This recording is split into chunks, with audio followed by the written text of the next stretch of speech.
¿Alguna vez nos hemos puesto a pensar si ser creyente es solo una etiqueta? Pues hay una corriente de pensamiento que va mucho más allá de eso. Propone que la verdadera fe no es un título, sino una transformación a un nivel, digamos, genético-espiritual. Acompáñenme en este análisis para descubrir cómo se pasa de ser simplemente llamado creyente a encarnar la esencia misma de un hijo de Dios. Esta frase lo cambia todo. Dios no está haciendo seguidores, sino reproduciendo su especie. Hay que olvidarse de la idea de simplemente acumular admiradores. No. El enfoque aquí es algo muchísimo más profundo. Se trata de una reproducción espiritual, una transformación total de la naturaleza de una persona. Para que quede claro, vamos a desglosarlo en 5 partes. Primero, vamos a distinguir entre lo que es una etiqueta y lo que es la esencia. Luego, veremos el mecanismo de este renacimiento, la autoridad que se hereda, cómo se activa ese poder en el día a día y finalmente la gran metamorfosis que se promete. A ver, el punto de partida de todo esto es una pregunta bastante simple. ¿Qué nos define? ¿Lo que dice la sociedad, las etiquetas que nos ponen o algo que va más adentro?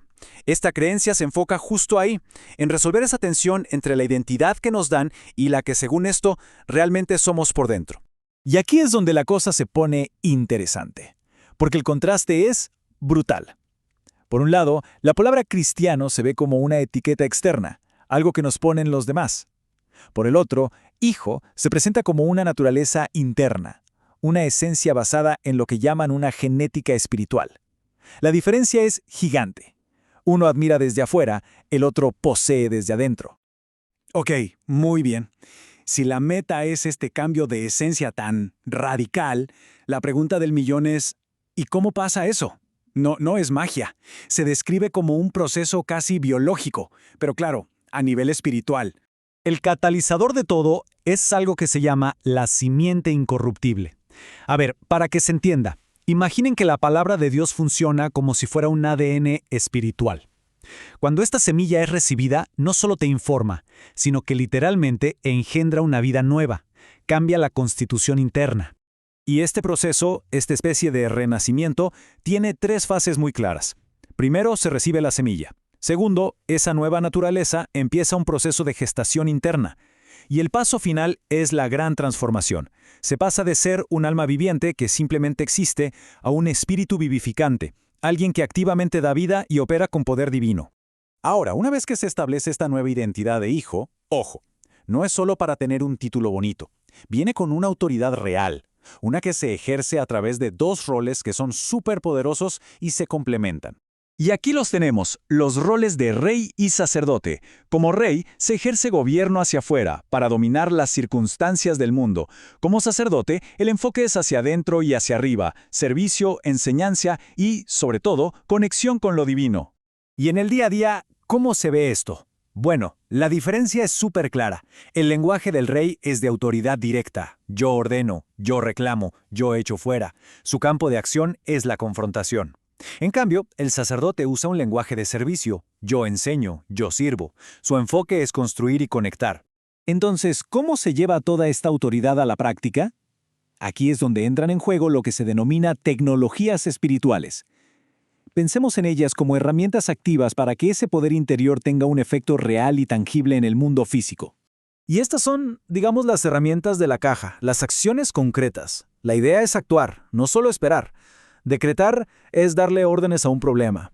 Extraer es sacar la solución desde el propio espíritu. Despojar es una acción directa para echar fuera lo negativo. Y reclamar es usar la Biblia como si fuera un documento legal para exigir lo que se considera una herencia. Vamos a hacer zoom en una de las más potentes, la idea de despojar. El concepto es sencillo. No tratar la pobreza o la enfermedad como algo que hay que aceptar, sino como un intruso ilegal en la propia casa, a quien se tiene toda la autoridad para desalojar. Y el lenguaje que se utiliza aquí, es de una autoridad total. Escuchen esto con atención. Toda pobreza, toda escasez, la arrojo al abismo, al basurero. Fíjense que no es una petición, no es un por favor. Es una orden directa de expulsión, tratando lo negativo como si fuera basura espiritual que hay que desechar. Bueno, y con todo esto llegamos a la parte final, a la culminación de este viaje. Después de transformar la esencia y activar el poder, ¿cuál es el destino final? Aquí es donde esta teología explora la metamorfosis definitiva. Para entender esta última etapa, la analogía que se usa es buenísima. Es la de la crisálida.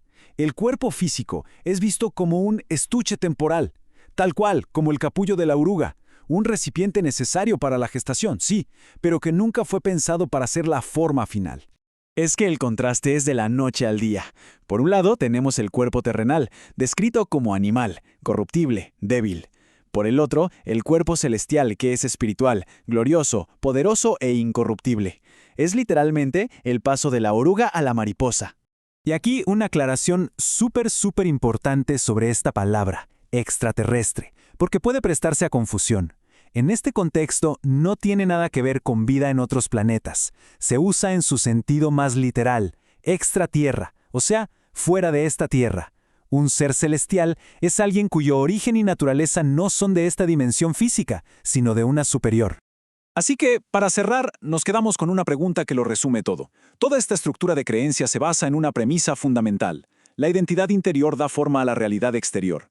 Si eso es así, la gran pregunta que queda en el aire es, ¿qué tipo de realidad manifiesta una esencia que se define a sí misma como divina, celestial y eterna?